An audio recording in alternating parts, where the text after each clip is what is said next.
ignorar os protestos sociais. Mostrou manifestações contra o governo. Mas os jornais da Globo tinham uma maneira própria de apresentar as notícias. Na época, a inflação era de 20% a 30% ao mês.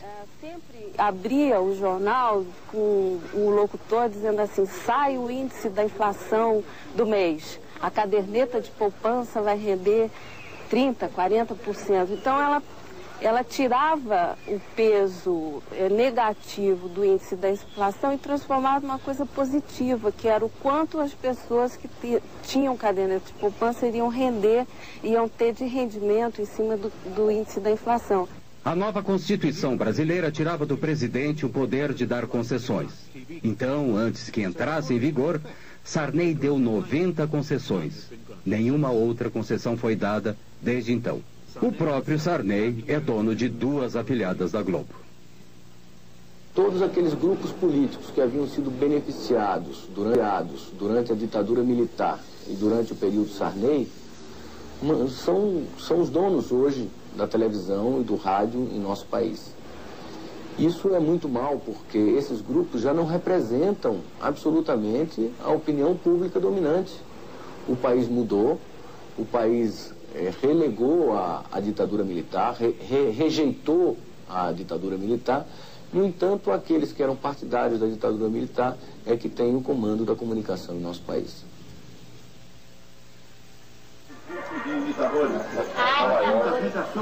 Ela parece mesmo aquela Madonna, menina da novela, depois veio a Tess Midler.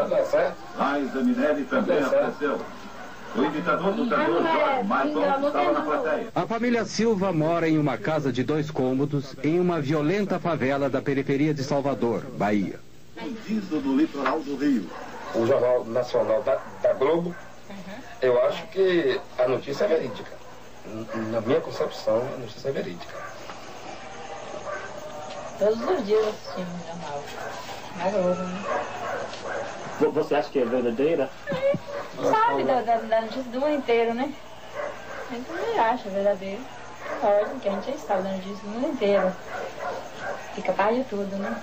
Efetivamente, a televisão tem mais credibilidade que a imprensa escrita.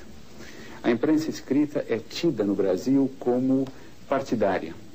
E a grande maioria da população que assiste televisão não vê posição política ou posicionamento político na televisão, nos diferentes canais de televisão. O que faz com que a televisão, enquanto imagem, mostrando não apenas os fatos escritos, mas mostrando os fatos relatados pelos noticiários, adquire uma credibilidade muito grande. Em princípio, aquilo que a televisão mostra é verdade. O jornalismo da Globo é centralizado e rigorosamente controlado no Rio. Essa coisa também é muito difícil de detectar, né, de contar, porque os jornalistas na redação, na verdade, eles recebem as ordens prontas, né? Às vezes você está desenvolvendo a matéria num determinado sentido e, de repente, você recebe via o seu superior uma ordem lá, diz assim: olha, tira essa parte, muda um pouquinho aqui, vamos tentar mostrar esse outro lado. Quer dizer, o jornalista em si, para nós é muito difícil saber de onde vem isso, mas que ela vem. Não faltam exemplos para mostrar como o jornalista Roberto Marinho e os chefes de jornalismo da TV Globo manipularam, distorceram e até mesmo ignoraram algumas notícias. As 4 histórias a seguir são simplesmente as mais famosas. Os metalúrgicos receberam os policiais com pedradas e foram atacados com cacetetes. Um novo movimento sindicalista surgiu entre os metalúrgicos do ABC Paulista no final da década de 70. Eles entraram em greve. Os militares tentaram dominar o sindicato e prenderam Lula, o líder dos metalúrgicos, com base na Lei de Segurança Nacional. Na Lei de Segurança Nacional. Porque achavam que nós não deveríamos falar para a Globo, porque a Globo só mentia a respeito da greve. Ela não dava as informações corretas, não dava o número de participantes corretos, não dava as nossas deliberações corretas, não dava o número de pessoas paralisadas corretamente. Ela só informava sobre os interesses patronais. Um exemplo, Um dia, a Globo entrevista o Lula, falando em nome dos trabalhadores, e entrevista o Mário Garneiro, falando em nome dos empresários, né? No dia da entrevista só aparece o Mário Garneiro, não aparece o Lula. Era a recomendação que a gente tinha, a instrução que a gente tinha de parte da ditadura era de fazer uma cobertura absolutamente soft, sem som ambiente, ou seja, sem trilha sonora e sem que se pudesse ouvir os líderes sindicais. Só se podia ouvir os líderes patronais. O escritório central da Globo permitiu que uma equipe de repórteres fizesse um documentário sobre as greves e os novos sindicatos. Quando terminado, nem se preocuparam em submetê-lo à censura federal. Este foi um ótimo documentário, muito forte, muito claro. Mas ele nunca foi apresentado, nem mesmo para a diretoria da Rede Globo. Na chefia de jornalismo é que foi censurado.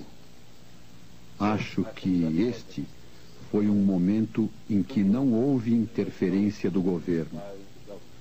Foi uma decisão da Globo.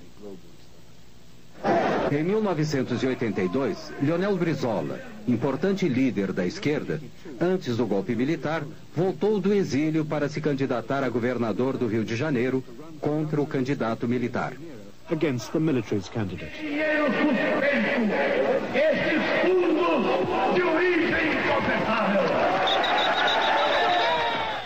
A TV Globo, já antes das eleições, ela estava lendo de uma maneira distorcida os resultados das pesquisas do Ibope. O anúncio do resultado oficial das eleições veio lentamente e foi constantemente adiado. O jornal e estações de rádio e TV de Roberto Marinho haviam previsto que Brizola iria perder.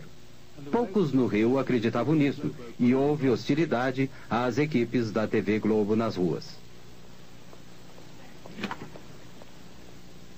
Depois da eleição, houve, como é notório, uma tentativa organizada pelo sistema, pelos membros remanescentes do sistema de informação, de tortura, ligados ao poder militar, à ditadura, o que havia de mais cruel nesse sistema militar. Eles articularam um golpe sobre o voto popular.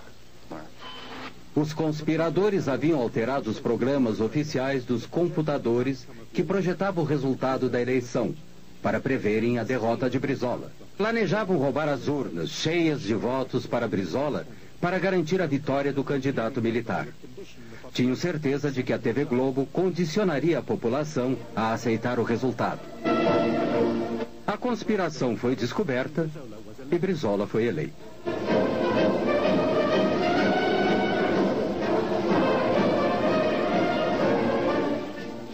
Apenas nós cometemos um erro, porque para efeito de economia, por medida de economia, a Rede Globo apoiou a sua cobertura de números no sistema de computadores de O Globo. São Paulo, a cidade comemorou seus 430 anos com mais de 500 solenidades. A maior foi um comício na Praça da Sé. São Paulo, 430 anos, 9 milhões de brasileiros vindos de todo o país. Cidade de trabalho, São Paulo fez feriado hoje para comemorar o aniversário. Foi também o aniversário de seu templo mais importante, a Catedral da Sé. De manhã, na missa, o cardeal arcebispo Dom Paulo Evaristo Arns lembrou o importante papel da Catedral da Sé nesses 30 anos em que ela vive no coração da cidade. Enquanto a Globo continuava a promover esta visão bastante excêntrica e insignificante das manifestações populares, amadores filmavam mais de 1 milhão de pessoas nas ruas do Rio, exigindo eleições diretas. A eleição presidencial de 1989 foi por